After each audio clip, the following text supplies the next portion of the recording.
So I did a video about Cormani Mlan 3 days ago that was really 1 month old.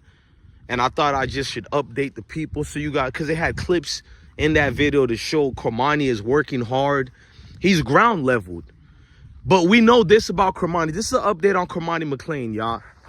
Cormani Mlan is sticking with Florida Gators University. He isn't going anywhere. Now, I'm not shocked by that because he comes from Lakeland and he went to Lakeland High School. Everybody know if you play for the Dragonauts, that's Lakeland High School's mascot name. If you play for the Dragonauts, most likely you're going to go to Florida Gators. The Pouncey twins did it. Chris Rainey, Ahmad Black did it. I forgot the wide receiver's name. He did it too. He came from Lakeland. Lakeland has always gotten a lot of players to go to Florida Gators. So my only advice to players who play for their hometown college teams and all that is be wise with who you hang around with. But that's not what I'm trying to talk about here. Cormani is playing for the same miserable coach who is going to detour his career. Billy Napier didn't get fired is not news to me. Most Mayo coaches will keep a job for 5, 6, 7, 8 years, and they can lose all season and still keep a job. Meanwhile, every year, Deion Sanders' job was in danger, according to the news reports. Scrub coaches like Sean Lewis failed at Colorado, but still got a head coaching job at San Diego State University. Hell, he only won 3 or 4 games this last season, and he still kept his job. So how did Billy Napier keep a job in a blue-bread school like Florida Gators? But let's stick to Cormani. I'm proud of Cormani for this reason. He was 165 pounds last year, still didn't really gain weight. You look at Cormani now, he's 182 pounds. He gained over 20 pounds of muscle and got faster. One of the first Gators in a while to join the 23 miles per hour club. He is faster, guys. He is, to me, he never lost his skills. I've always said Cormani needs to find a school where he can sit down and just work on developing his skills and enhancing it more. The problem is he's at the wrong university. He's at Florida Gators University. I told you guys that if the president of Florida is still there, if the head coach is still there, ladies and gentlemen, we still got the trash team there. Florida Gators hasn't been good in a long time. It's been well over a decade. And we have the same below average scrub coaches. Like I keep telling you guys, Coach Billy Napier has to have a tape on somebody that he hid in his closet and he's holding the people for ransom. It got to be something. Somebody is getting extorted at Florida Gators. Or Coach Billy Napier must have a trust fund baby somewhere because it doesn't make sense. Because we know Cormani will have a chance to start this year. He's a redshirt sophomore. We know Ramir, I can't say his name, Ramir something, who's a redshirt sophomore. No, he's a redshirt freshman. He's going to probably get the start this year. We got an oncoming, damn, I forgot the starter who's going to, I think it's Tyreek. He's starting this year. I think I butchered the name. I apologize. But it's the Gators, so not really. We know they're limited defensive backs for Florida Gators. Oh, man, look. They're going to have no choice to start Cormani because there's no real talent with Florida this year. If you thought last year was bad for Florida Gators, wait till this year. Look, bro, I love my Florida teams, bro. I love Florida Gators all my life, but I told you I'm not supporting Florida Gators as long as we got the same president and the same head coach there. I am not a fan of Billy Napier. I went on record to say don't hire him. What we did, we went out of our way to hire this scrub coach. We went out of our, what's beyond my level of understanding is one coach like a Deion Sanders who has this record, this namesake, he gets hate. No matter how he improves, he still gets hate. But you have another coach who looks like Mayo and he never performs well. He's actually making the school worse as the years go on, and he only gets to furthermore keep his job, and he never gets called out by the same media. He coaches Florida Gators University, a university that's 20 times better than Colorado, and he never gets the same media pushback that Deion gets. It's not weird to me, to be honest with you guys. I understand what's going on when people stick the code based on how people look like. Because if these coaches looks like their father, looks like their grandfather, brother, these people are protected by these media biasness, bro. Because Cormani makes the same mistake that most of our melanated players make. They go play for these Mayo coaches who don't give a damn about them. I told you, if he goes to Billy Napier keeps tabs on players who crossed him wrong. And when Cormani Mlan was getting recruited by Florida Gators and Miami Hurricanes, a lot of the recruiting analysts already dropped the bag and said that Cormani was playing Florida and Miami against each other. That type is, I don't know how true it is, but all the analysts were saying that.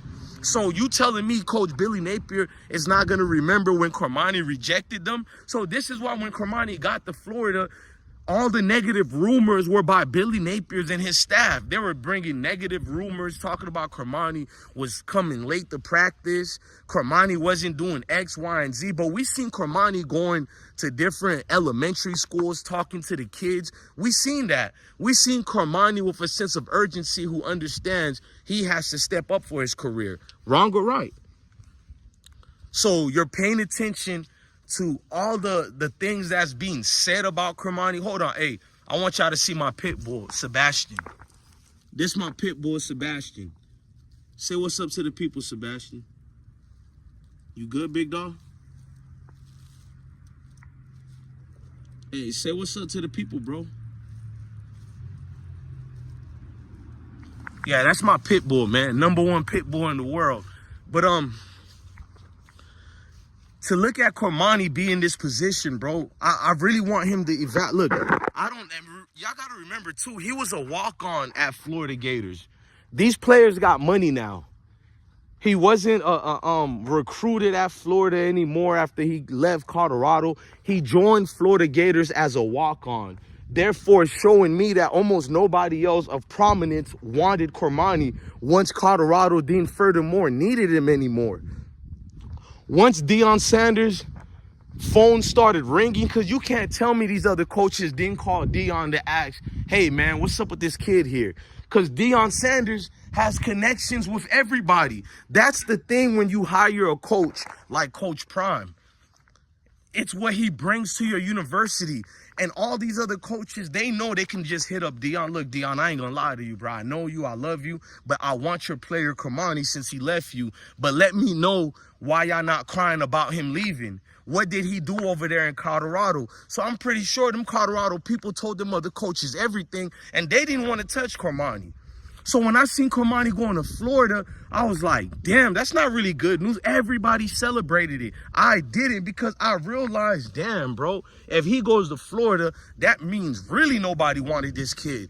You went to the school that you disrespected, just like Dylan Edwards, who went back to Kansas State and made a huge mistake. He went to his hometown school, and I'm like, you don't think your coach, Coach Chris was going to look at you like, bro, you didn't do what you were supposed to do for us. You went to Colorado, and now you come back to us. He didn't use Dylan Edwards almost during any game. He used Dylan Edwards 2 to 3 running snaps a game, bruh. He didn't utilize that small running back like you were supposed to. And everybody's telling me Kansas State rushes, they used a small running back. But guess what? They had 7 running backs. They didn't need a Dylan Edwards. And all you seen people in my comments, man, Dylan Edwards went to a better school than Colorado. They gave him more playing time. You damn liar. We publicized every game that Dylan Edwards played for Kansas State this year. That's how I know you Colorado haters don't follow the players. You don't watch the games. You just yap and say anything. Dylan Edwards, 90% of the yards he gained was only in one game, and that was the bowl game again in the Texas Techs. Weak school they played against in a bowl game. That was a miserable bowl game, which no defense. And he did good in that one game. So people look at his stat. Dylan Edwards ran for only 300 and something yards during his sophomore year, which is a failure. And if he didn't go in that bowl game, he would have only had 160 something yards total rushing for the year. So let's take out the bowl game and look at all season. He only had 100 and something yards, and you people are celebrating that. Y'all celebrating that, bro. Dylan Edwards was underused because nobody cares about Deion Sanders rejects. If they care about you, it's to throw it in Deion Sanders' face. But they didn't use Dylan Edwards, and it's only going to get worse for Dylan Edwards for 2025. They got a freshman running back from Haines City, Florida. He already outperformed Dylan as far as being on the depth chart, but he got injured a lot. So Dylan Edwards got lucky. Dylan Edwards was the third and fourth string player. So when I look at Cormani, his first game for Florida Gators, he had a pick. I think a pick 6 as well. But after that pick, he got thrown to the fire way too early. So he got taken advantage of. All these other receivers just doing that boy in. You feel me? Just doing him. He got mad at Colorado and wanted to play receiver as well. But I don't see Florida Gators using him at receiver. Florida Gators aren't using him at receiver at all. They're not using him the way he wanted Prime to use him. So why isn't he mad at Florida? I don't know, bro. Some people are just not in a position to be mad at anybody. So it's not that I think Cormani loves Florida Gators. Maybe he loves the Florida Gators team, but not the coach. He knows he has no other choice but to stick with the Gators so he can make it to the NFL. Because if he goes to a third team, it's going to look bad for his NFL resume, bro. So he's pretty much stuck. He knows he has other teams that want Cormani, but he's stuck at Florida Gators. Once you decided to be at Florida, you couldn't leave anymore, because if you left Colorado and you can't even make it at Florida Gators, other teams are going to look at the evaluations like this isn't an NFL player. So now you're stuck with a staff of below average coaches, a staff that doesn't even care about the head coach because they don't know how long he's going to be at the helm. So it's going to be coaches just looking out for their own interests. So they're not going to be coaching you players good. It's just going to be all messed up all the way, man. And it's unfortunate because I love Cormani, bro. Any news that come about Cormani, I give you guys updates on. And you see the level of love I got. I spoke to the young man already in the DMs. So to you weird groupies, he don't know you. He knows me, but he doesn't know you scrubs. I speak good about the brother. Criticisms doesn't mean you hate somebody. We all can't be on our knees for grown men and women like you groupies do. I tell the truth on these videos, and that's what y'all click on it for, man. Look, love everybody, man. Love your family, love your kids, and stay blessed. Cormani, we with you, dog. We with you, dog. I'm going to be praying that weak coach don't make you look bad this year, but I got a feeling he's desperate. He going to be doing anything to you players, bro. When a coach is desperate, he going to be benching you dudes for anything, bro. Hey, man, we all can't be Deion Sanders, bro. And every coach can't be Coach Prime, man. Love your family. Love your kids. Stay blessed.